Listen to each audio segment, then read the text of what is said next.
Though Brandon pulls a FanDuel pick out of her. It makes me weep in the shower, and we have to throw down. Okay, like whom? This week, Blake Bortles.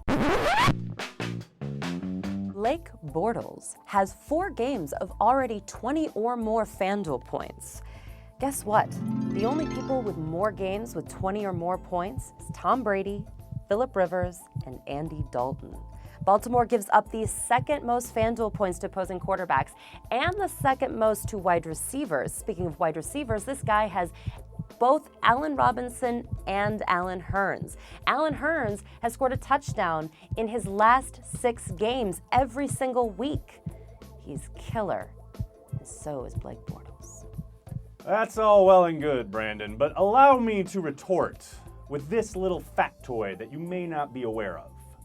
Blake Bortles plays for Jacksonville.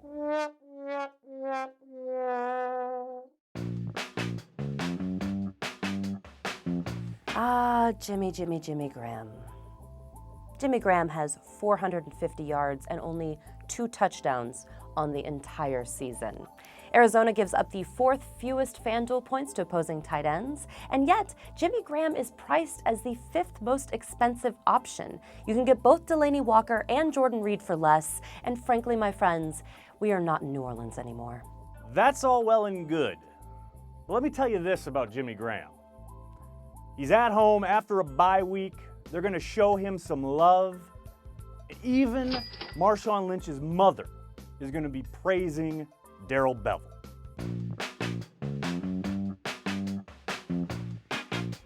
Eric Ebron is the future of the Lions organization. And as terrifying as that may sound, he's had 3 touchdowns in 4.5 games that he's completed. He's had 5 or more targets in every single outing. And after the bye week, they're going to want to get him more involved. Green Bay gives up the 8th most FanDuel points to opposing tight ends. You should play him and ignore everyone else on this team. Here's something you may not know about Eric Ebron.